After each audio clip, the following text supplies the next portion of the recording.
This is the intro to Moon, starring Sam Rockwell, and it's taking a big risk, either setting up a masterstroke in storytelling or spoiling it all. He plays a clone, unaware of his nature, who works for 3 years and dies, replaced by another awoken from a vast stockpile beneath his very feet. That t-shirt is the twist, and I love when stories do that.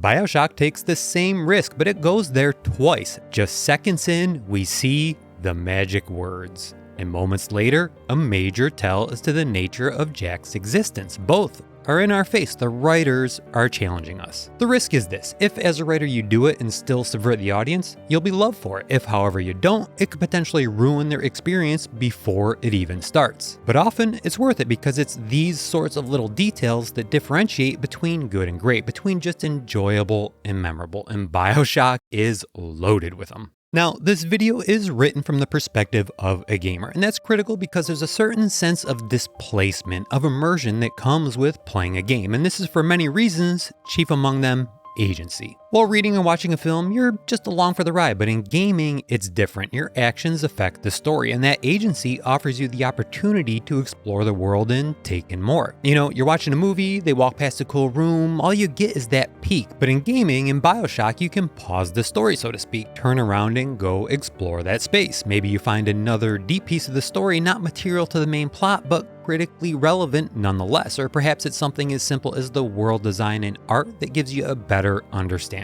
Regardless, that immersion is what makes storytelling and gaming so great. It's unique, and exceptional games like Bioshock take it to a whole new level. If you're a gamer, you know. These worlds suck you in completely. Real life can cease to exist in that moment. And so later in this video, when I go deep, bear that in mind, because I get nerdy and heady, but if you know, you know.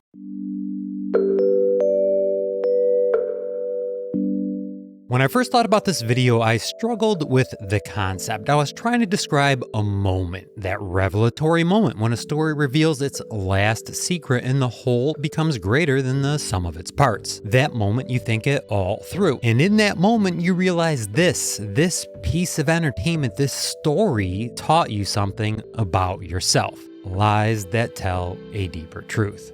Take the movie Arrival, for example, based on Story of Your Life by Ted Chiang. When you realize her memories were actually visions of her future, and yet she still decided to conceive a child destined to die young to illness and not tell her husband about that, tell me you didn't give that some serious thought. All the layers, is that much pain and hurt for that many loved ones worth it for even just a sliver of quote-unquote life? Could you happily live with the weight of that? Where on the morality scale do you fall? It's up to you to decide, right? Lies that tell a deeper truth. Now, simply recognizing that moment in storytelling exists wasn't enough for me. I wanted to know the magic behind it. Why is storytelling such a powerful tool? Why is that moment profound? What makes it so? Surely there's a trick, and to learn it would help me appreciate storytelling even more. As I found, good writing and storytelling is much more than structure or pacing or narrative. It's emotional at its core, biochemical even. In doing some research, I stumbled on a fantastic lecture presented by David J.P. Phillips, link below. In it, he explains the subtle psychological manipulation at play behind good storytelling. How is it possible for you to be so easily tricked by something so simple as a story?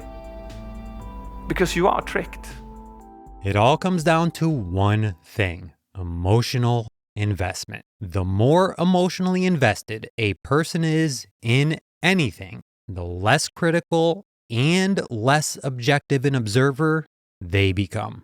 And to get that requires a few crafty yet simple biochemical tricks. Now, I'm not going to go through it all, but here's an example. First, you want to increase dopamine levels. Heightened levels of dopamine make a person more focused, more motivated, and have better memory. But how do you achieve this? What does it feel like in storytelling? Well, when I was in high school, there was word of an old, abandoned, rundown building back in the woods a town over. Rumor is it was haunted. So just like in a movie, my friends and I pile into a few cars and head out. On our approach, it's this long, winding driveway taking you back into the woods. We noticed there were nails in the potholes. It's pitch black and dead silent. We get out and enter, each with arms on one another, sort of jockeying for a position in safety. A grand foyer greets you as you enter. It's all dilapidated and covered in graffiti, and it was flanked by 2 long hallways. I remember our flashlights jumping about, illuminating small patches at a time. The darkness and solitude was suffocating. All of a sudden, we hear footsteps running away from us on our left. Everyone's flashlights darts in that direction. You want to know what we saw, don't you? It's going to bother you if I don't tell you. That's dopamine. I had your attention for a moment. You probably had already imagined the foyer, the darkness, maybe how scared you'd be. You were focused, if only for a second, and wanted to know more. To get dopamine, you simply build suspense and end with a cliffhanger. To relate this to Bioshock, think about all the unknowns in its story and how they sort of drag you along. Who's Jack? Why are we here? What's Rapture? Who's Atlas? And so on. There's seemingly always a piece of the story being dangled right in front of you, and it can be yours if you just keep playing. In addition to dopamine, you want to increase oxytocin. This involves evoking empathy from the viewer. Oxytocin increases trust, generosity, and most critically forms a humanistic bond with the storyteller. And finally, as a storyteller, you want to activate endorphins. To achieve this, you simply make the viewer laugh. And there's nuance here. In drama, making someone laugh is more akin to simply lightening the mood, offering the viewer a pleasant thought as a temporary escape from the drama. And now you know the trick to good storytelling as well. So it's not about ending the story on a cliffhanger, rather having several throughout. Think Pulp Fiction. It's not about making characters of the story feel human at the end. It's about doing that throughout. Think Joker. And it's not about being a funny story. It's about being funny enough at the right moments. Think Eternal Sunshine of the Spotless Mind. And look, this isn't to say that's all there is to good storytelling, to achieving that moment, but it is in large part all you need emotionally to set it up. And the best writers know how to pull those strings harder and more often. There is a flip side to the trick though. While it doesn't say you can sell garbage using these tactics, it doesn't entirely rule it out either. On that note, I'll close this section with a story provided by David Phillips. In 2009, I think it was, as a test of the power of storytelling, a man bought 100 items off eBay for $129. Cheap little knickknacks, no real value. He then asked published authors to write a few paragraphs about a single item. They could write what they wanted, but the goal was to elicit emotional investment. Once done, he put those 100 items back up for sale on eBay along with their associated story and sold them for $8,000. Lies that tell a deeper truth indeed.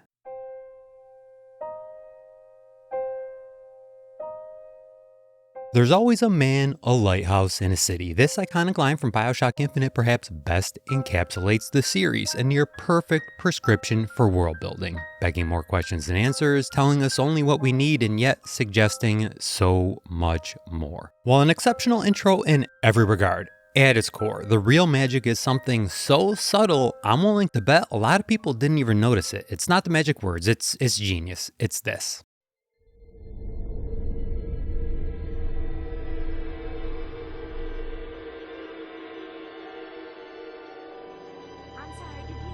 They told me, son, you're special. You were born to do great things. You're special. You were born to do great things. There's nothing more exciting, more motivating, more rewarding, more self-aggrandizing than doing great things, is there? That's right. You, player one, are going to do great things if you just keep playing. But do you see the beauty there? Projection and agency. Everyone wants to do great things, and like you're the only survivor of the plane crash, so you might be special, capable of great things, right? But what the game's really asking is, why do you want to do great things? And it will tell you, and I'll tell you, but not yet. It's arguable that by the time the plane crashes, Bioshock already has us emotionally invested. We've learned personally of Jack, a family who apparently loves him enough to provide gifts, so he must be a good man. He's been told he's going to do great things, seems pretty confident of it, so perhaps he is a great man. The plane crash though, why? Lone survivor, how? We've connected emotionally and have cliffhangers. The show must go on, and just like that, you become Jack. The lighthouse, simultaneously a reassuring yet ominous symbol. It's at this point the atmosphere of Bioshock begins to smother us. This moment here.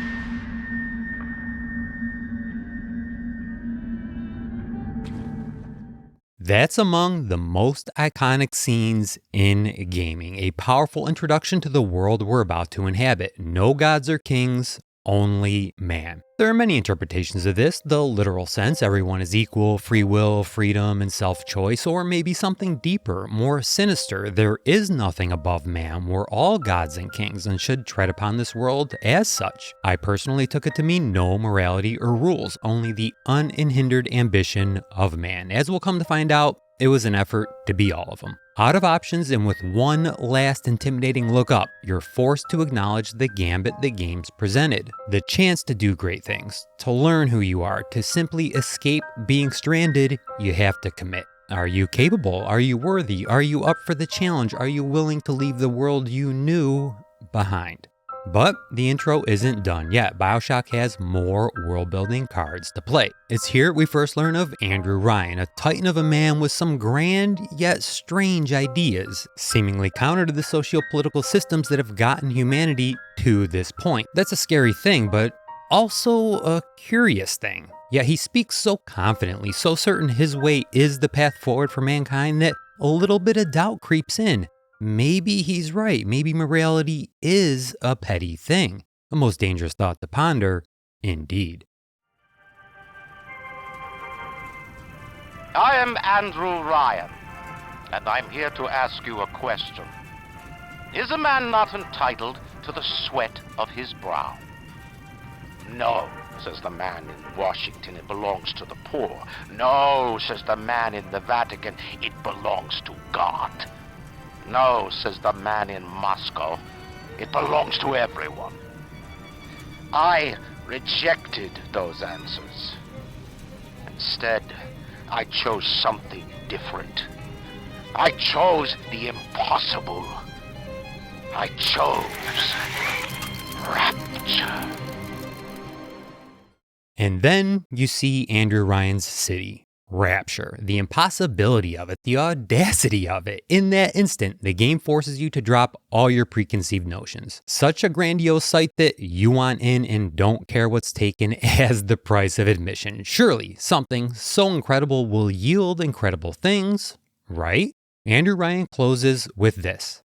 A city where the artist would not fear the censor, where the scientist would not be bound by petty morality, where the great would not be constrained by the small. And with the sweat of your brow, rapture can become your city as well. A most intriguing proposition for Jack, who fancies himself as special. If I am to do great things, this sounds like the sort of place I can do them. The dock comes into view and a momentary sigh of relief is had. Whew, you know, I made it. I'm safe. Just 5 minutes in and you already feel like a lifelong journey's been completed. This foreign place somehow feels like home. The lights go out and just like that, you're emotionally invested. On faith alone, you took the bathysphere ride, only to find a city out of time, an apparent paradise full of potential and hope. You were saved, or so you thought. True to form, Bioshock doesn't let you rest long. And it finally reveals its true form. Darkness, monsters and murder. This first brush with Rapture subverts your expectations. How Andrew Ryan spoke of it, how it looked, stands in such contrast to the reality of it that your gut tells you something is very, very wrong here. Suddenly, a warm, empathetic voice comes over the radio looking to help our second main character, Atlas. Would you kindly pick up that shortwave radio? And man, does he say all the right things, suggesting our survival was providence, reinforcing the possibility, the hope. We are special, that we are gonna do great things. And he says the only thing you want that you really need to hear in that moment. I aim to keep you alive. The juxtaposition between Ryan and Atlas is curious. We know a lot about Andrew Ryan as a person, in terms of his belief system, yet something about him was hard to trust. Maybe his claims were too grandiose. However, Atlas we know nothing about. We just saw a monster disembowel someone and we're like, yeah, sure, okay, I'll listen to this guy. In hindsight, it's obvious, isn't it? Would you kindly delivered under the guise of desperation? It seems logical we'd listen to this man. He's all we've got. We're desperate and would probably act as instructed without question. But ultimately, as we find out, Bioshock's story is playing the long game, time after time, out in the open, delivering us the real questions, the truth, but done so shrouded in more primal and top-of-mind concerns. I don't care why the plane crashed, I'm just glad I'm alive. I don't care what the lighthouse is, I'm just glad I won't drown. I don't care what Rapture is, I just need all its promises. I don't care who Atlas is, I just care he's gonna save me. I don't care why I'm gonna do great things, I just care that I am.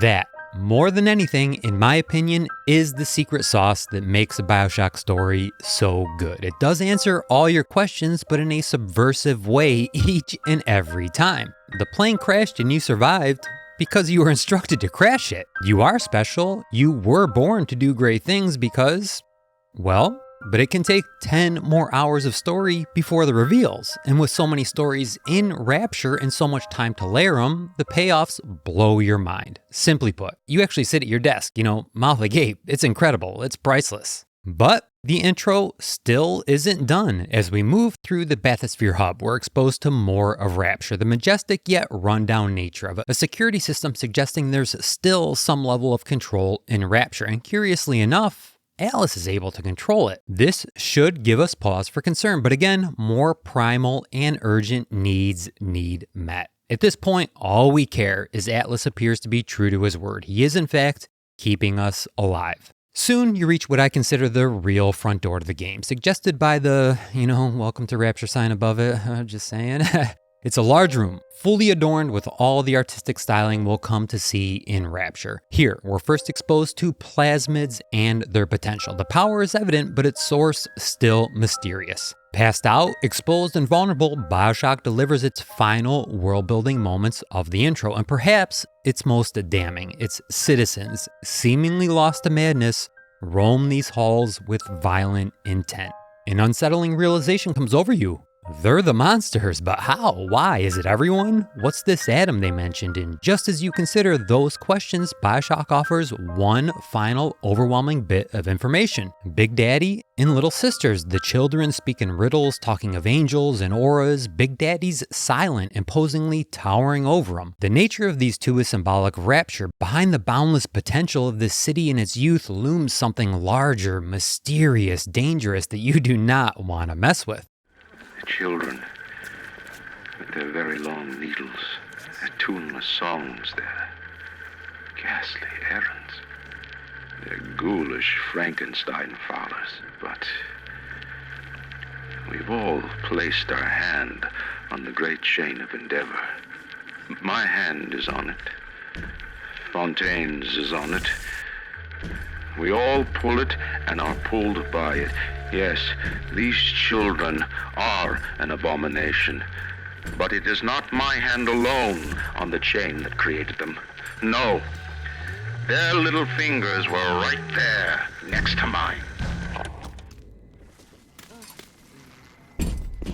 What the F is going on here, am I right? Is this all a dream or something? I mean, that's what you're asking yourself in game. And with that, Bioshock has set the stage. It's all an enigma. The plane crash, the lighthouse, no gods or kings, Andrew Ryan, Rapture, Atlas, plasmids, the psychotic citizens, Little Sister and Big Daddy. Nothing is as it seems, nor is it otherwise. 17 years later, and I still think the first 15 minutes of Bioshock is the best intro to any game I've ever played. When you consider the totality of it, it's essentially perfect. The world building, the mystery, the emotional connection, the motivations, the artistic styling, the pacing, all of it. Storytelling and gaming had never achieved such heights before, and I can argue it hasn't since. I don't know. It's that good.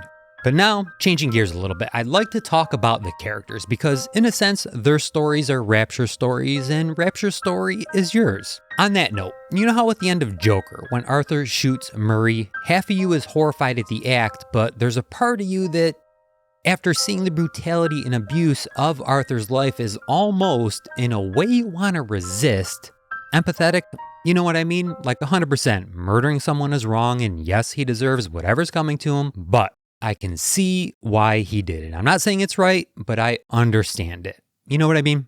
Bioshock employs the same tactic. It's complex character development. Much more than just good hero, bad villain. They all exist in a morally gray area. They all do horrific things, but because we learn the entire arc of their story, because we see the parabolic nature of their life, we connect on a basic human level. They do terrible things, yes, but was it justified? Was it intentional? Were they powerless to stop it? As a result, each character becomes a personal morality litmus test, and it gets you invested. I want to know, should I hate this character or not?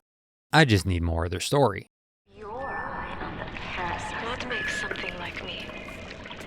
I look at genes all day long, and never do I see the blueprints of sin.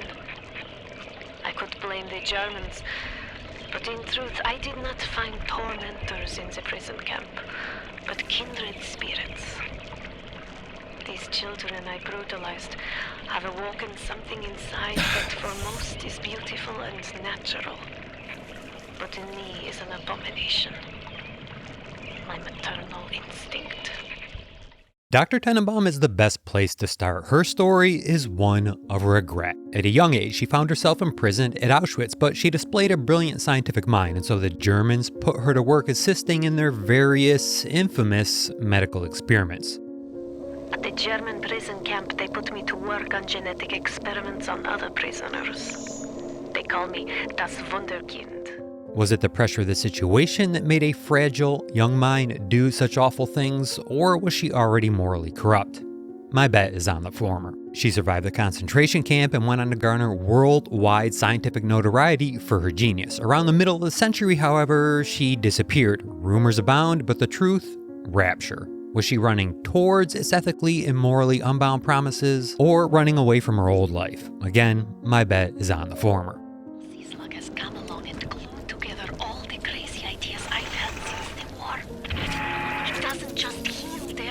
Cells, it resurrects them. I can bend the double helix.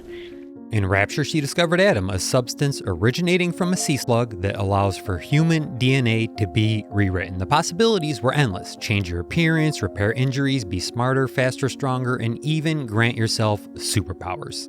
Now, let's pause here. Up until this point, our experiences with the Doctor have suggested a seemingly healthy moral compass, maybe with a few cracks. First time we met her, she was shooting at us to protect one of the kids. She begged us to rescue the child and even offers a gift for doing so. You rationalize it, okay, I can see she had a wickedly complex upbringing and maybe just got caught up in it. She was a Jewish child, held captive by Nazis in a concentration camp, for crying out loud. You know, what's a little girl to do? She seems to be doing good things now, so you know what?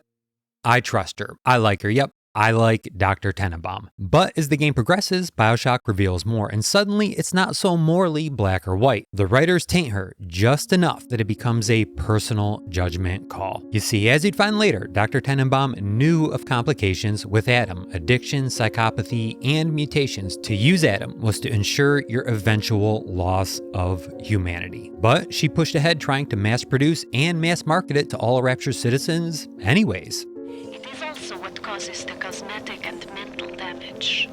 You need more and more Adam just to keep back the tide. From a medical standpoint, this is catastrophic. From a business standpoint, well, Fontaine sees the possibilities. There have been side effects, blindness, insanity, death. But what use is our ideology if it is not tested?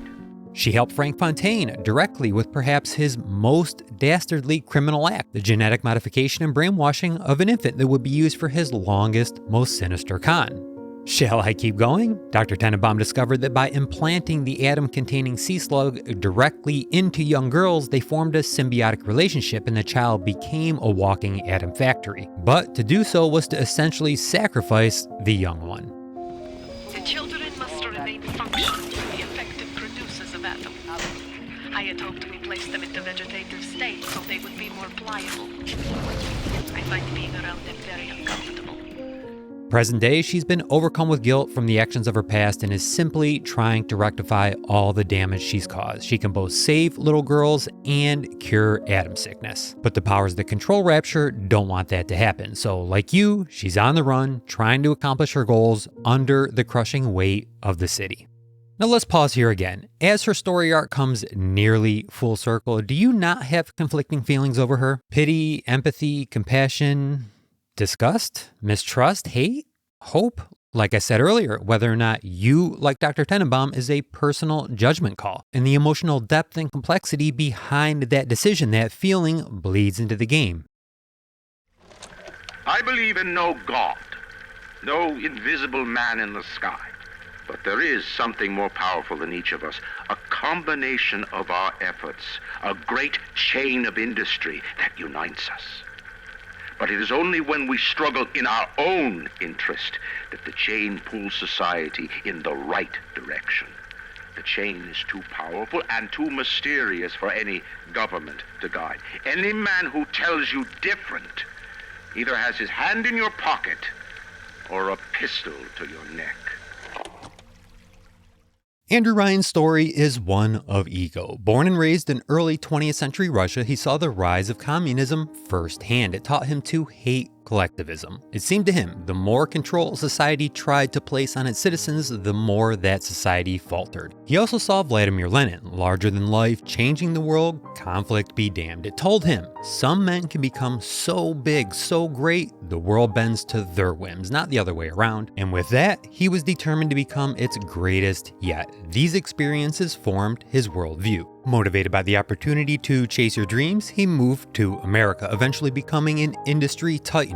Oil, coal, and railroads made him wealthy beyond his wildest dreams. But he grew to despise the country's social programs and taxes. Parasites, as he would call them, undeservingly leeching off the accomplishments of others. Like Russia, but different.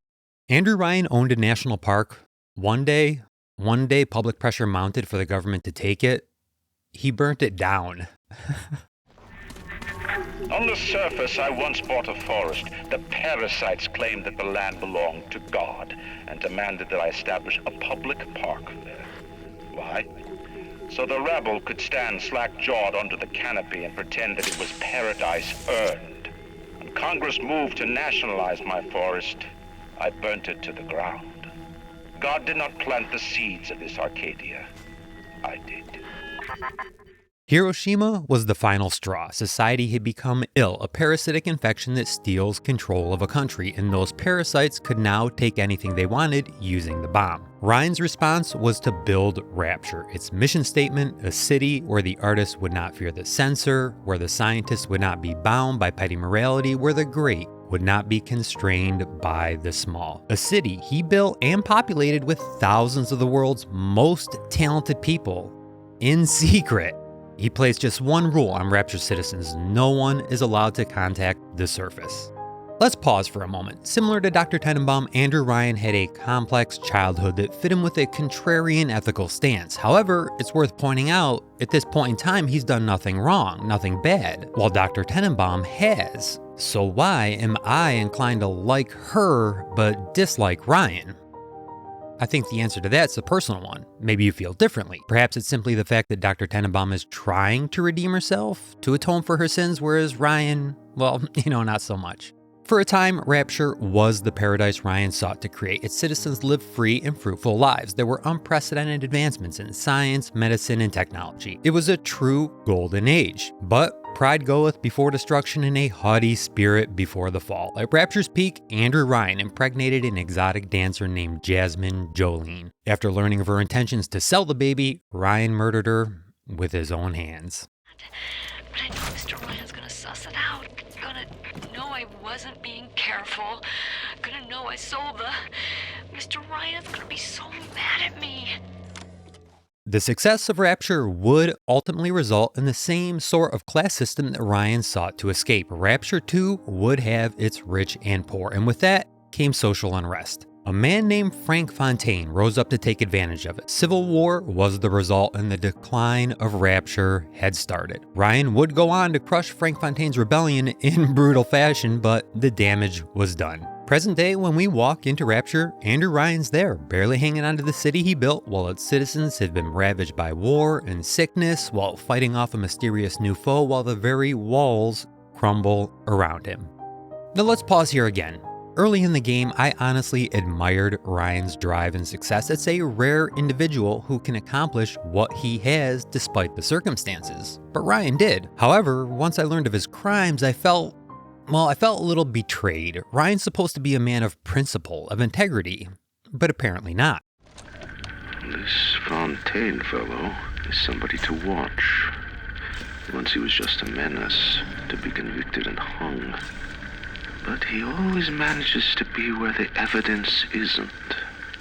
He's the most dangerous type of hoodlum, the kind with vision. Frank Fontaine's story is one of deception. Born and raised in a New York orphanage, he stumbled into a theater job at a young age. Here, he learned the techniques and value of deception. He quickly recognized the ability to influence others through words and actions, something that would be invaluable later in his life. He soon turned to crime. Investigations forced him to surreptitiously change his last name. This was the inception of Fontaine's greatest criminal tool: secret identities. Through happenstance, he learned that Andrew Ryan was potentially building Rapture, and although he wasn't the type of individual who would be invited, he wanted in nonetheless. If Rapture was real, he saw it as the perfect opportunity for a life-changing grift. I'm gonna miss this place. Rapture was a candy store for a guy like me. Guys who thought they knew it all, dames who thought they'd seen it all. Give me a smart mark over a dumb one every time.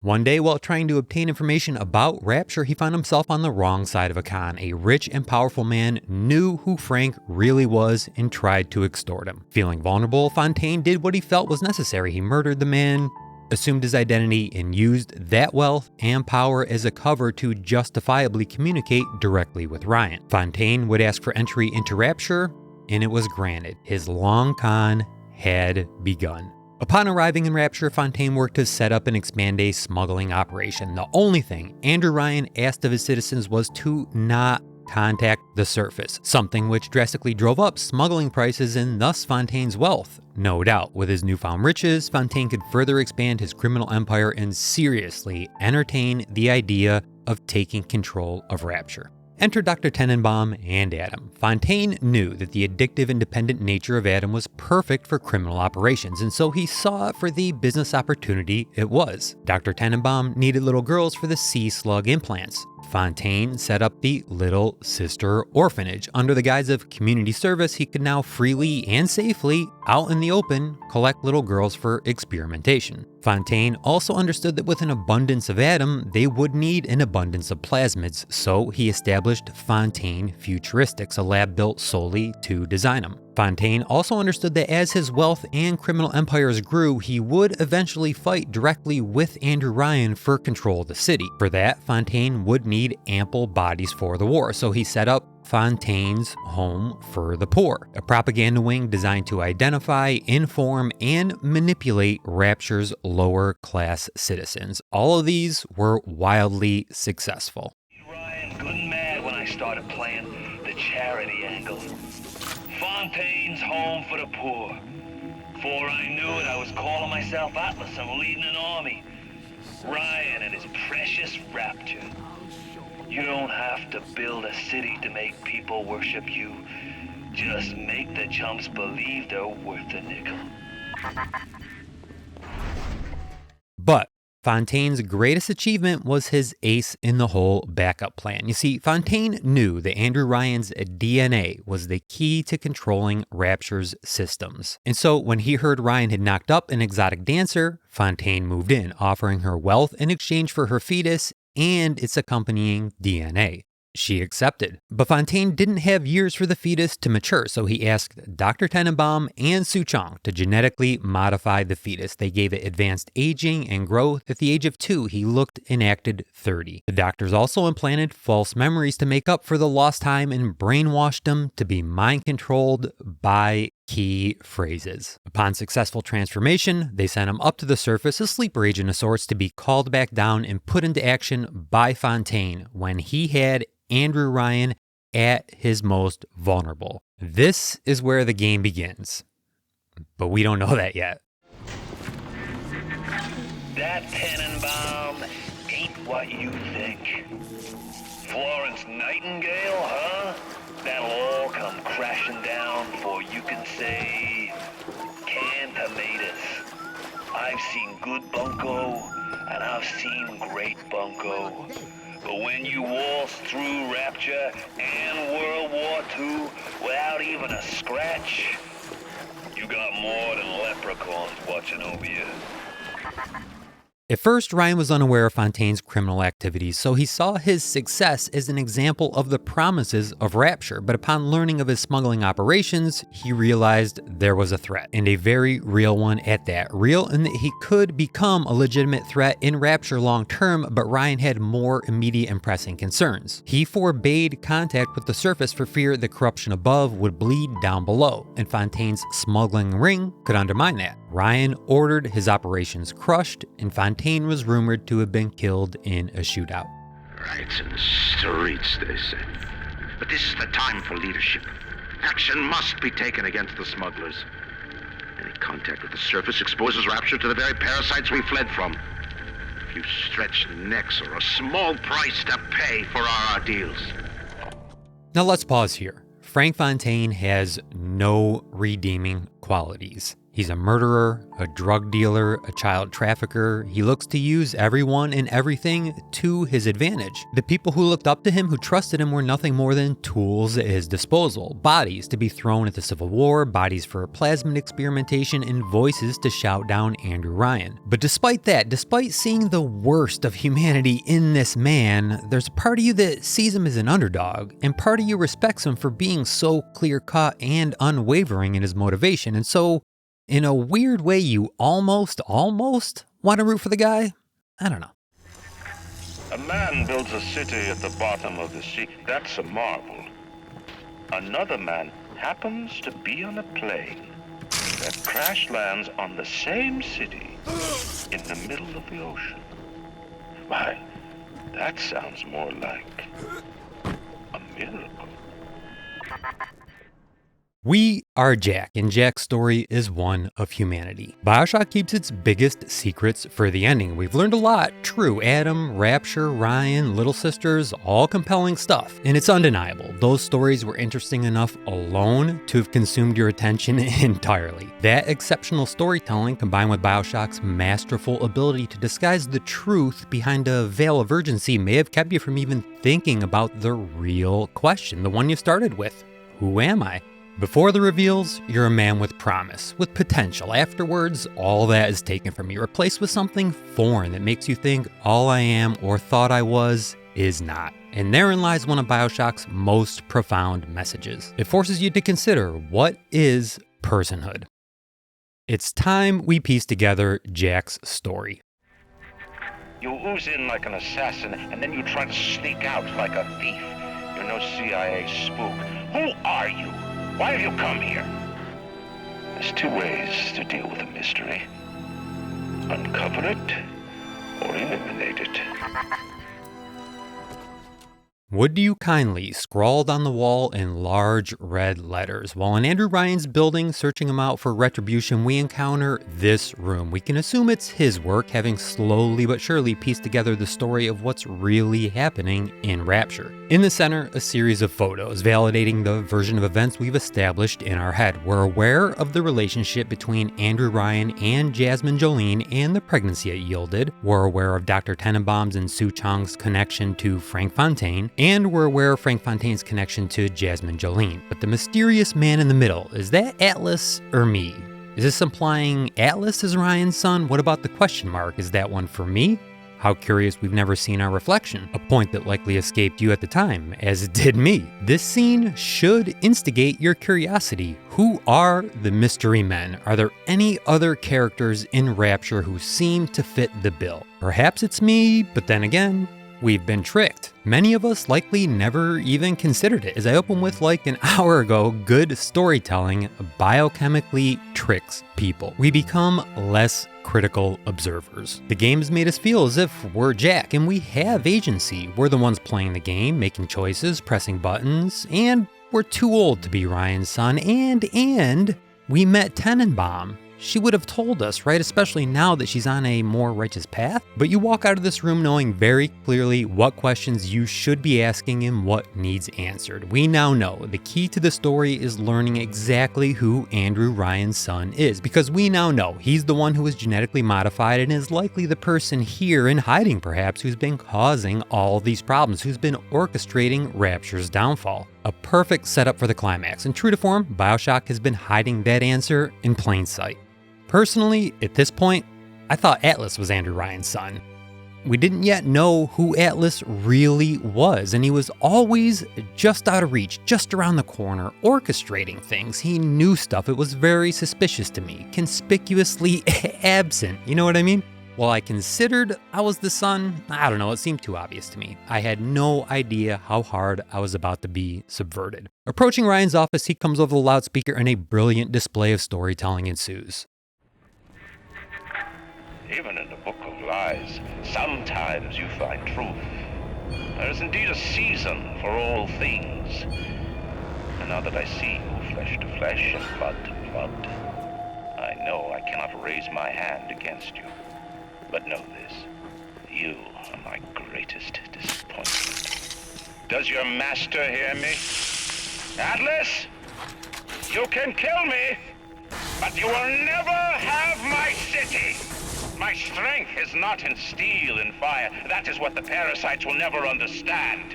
A season for all things. A time to live and a time to die. A time to build and a time to destroy!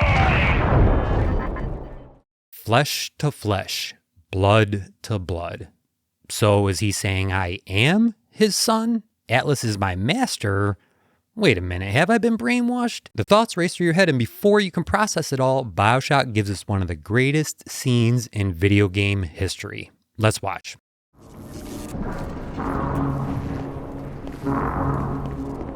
The assassin has overcome my final defense, and now he's come to murder me. In the end, what separates a man from a slave? Money? Power? No. A man chooses. A slave obeys. You think you have memories. A farm. A family. An airplane. A crash. And then this place.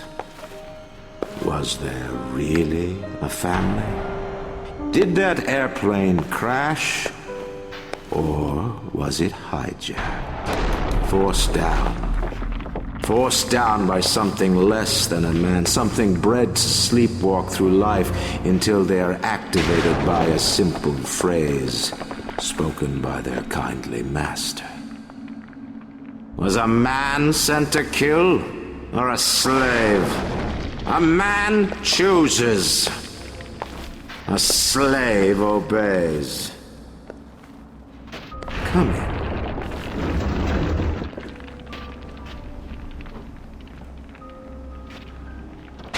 Stop, would you kindly? Would you kindly? Powerful phrase. Familiar phrase. Would you kindly? Would you kindly get this? Would you kindly find that? Would you kindly find that? Would you kindly find? Would you kindly get this? Would you kindly head to Ryan's office and kill the son of a bitch? Sit, would you kindly? Stand, would you kindly? Run! Stop! Turn. A man chooses.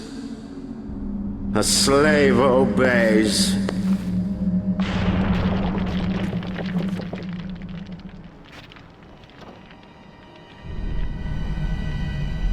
Kill!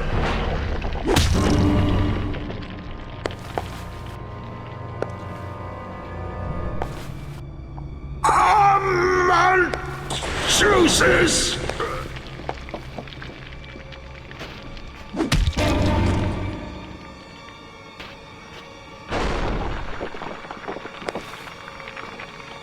A slave obeys!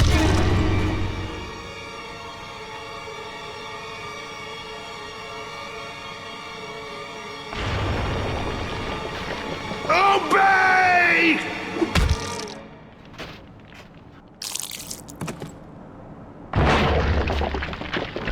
Hurry now! Grab Ryan's genetic key! Now would you kindly put it in that goddamn machine? The depth and complexity of this scene is incredible. 10 hours of storytelling comes together. We have our moment. The whole of Bioshock has become greater than the sum of its parts. We have to admit defeat. We've been subverted and sit there in awe for a moment. Unpacking it can take a little thought.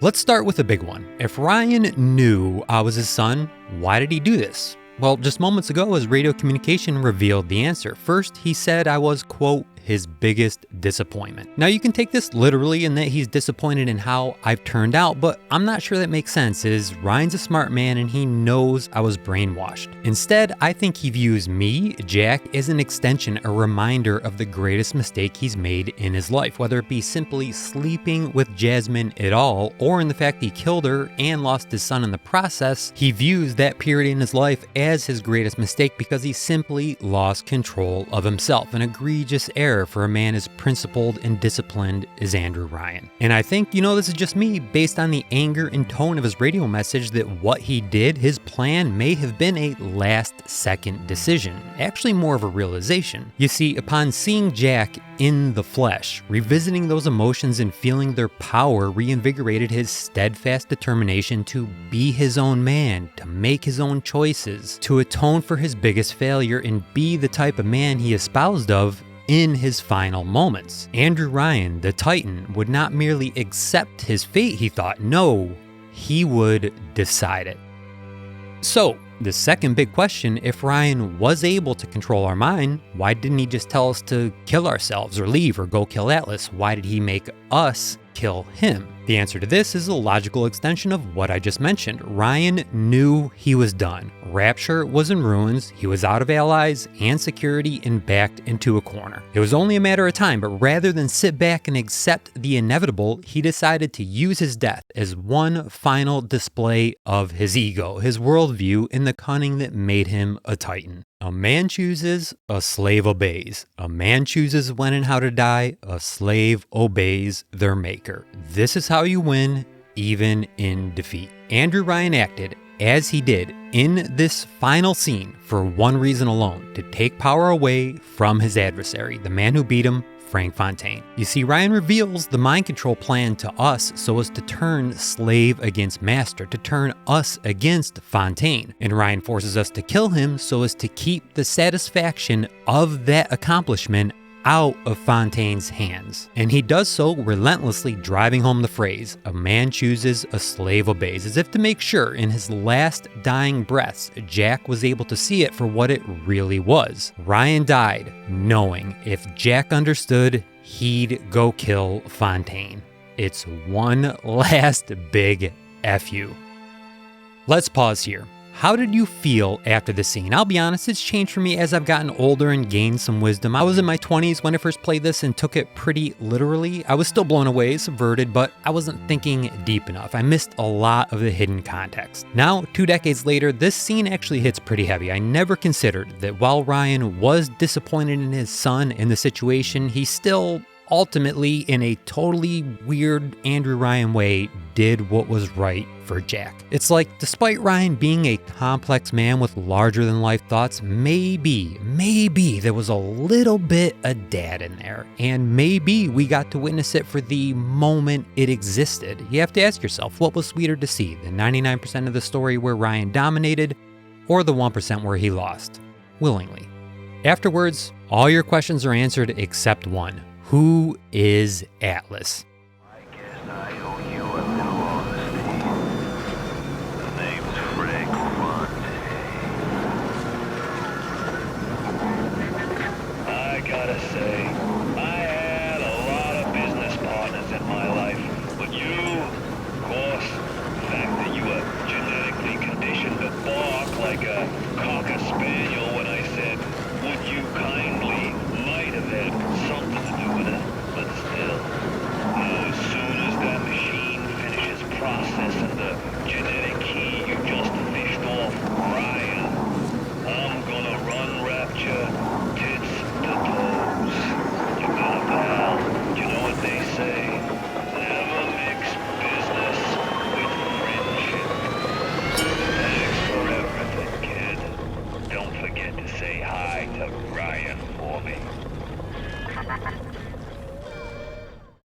finally revealed Atlas is actually an alias of Frank Fontaine, and you were his ace in the hole. Bioshock toys with your emotions again, offering an almost touching audio log from Frank where he admits that Jack was the closest thing he ever had to a son.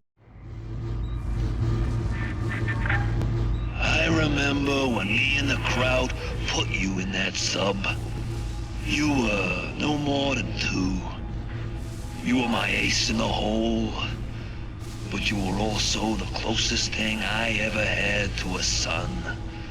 And that's why this hurts. Betrayal, kid. Life ain't strictly business.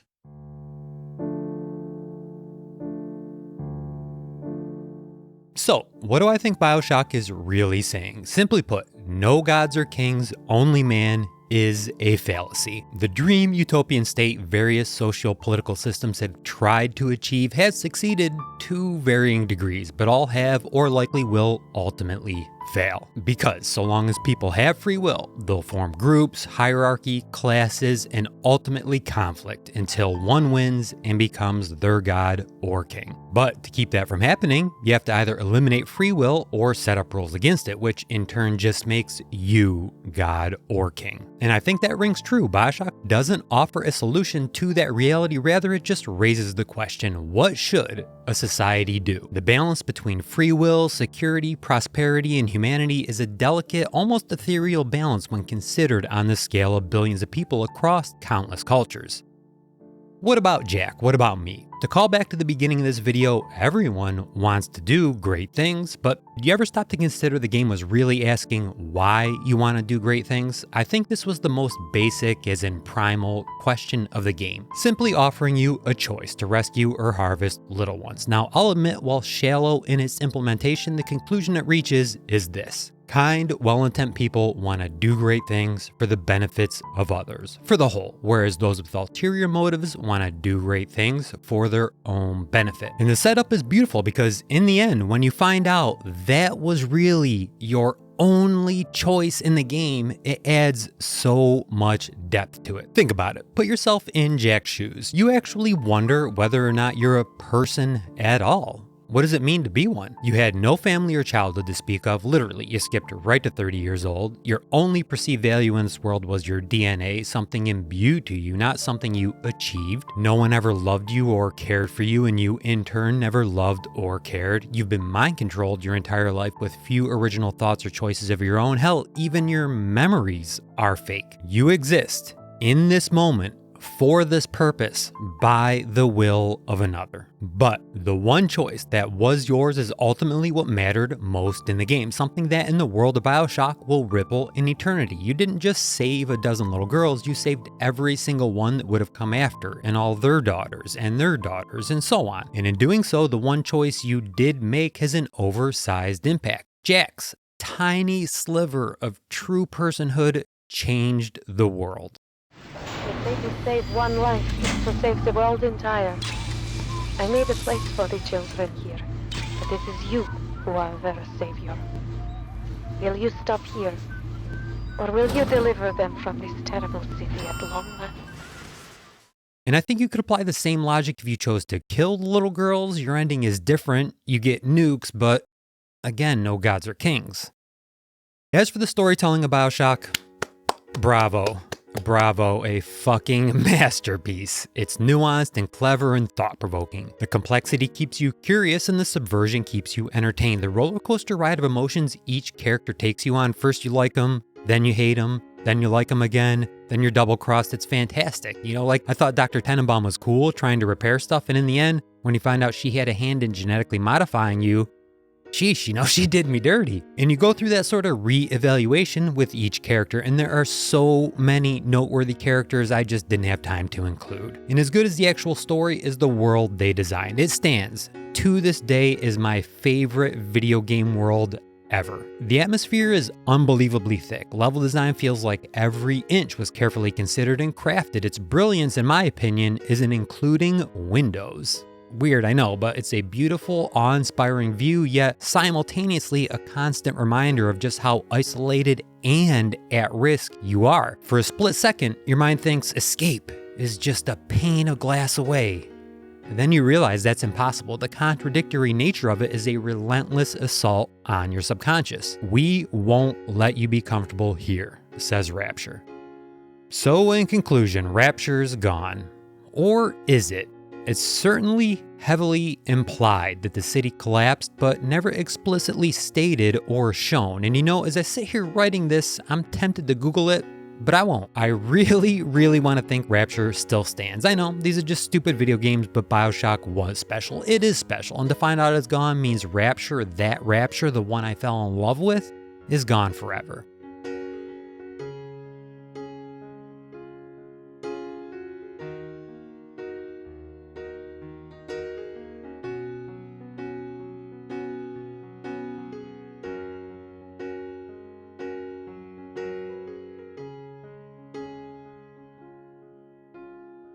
And with that, I'm done. Appreciate you taking the time. Take care of one another, and I will see you soon.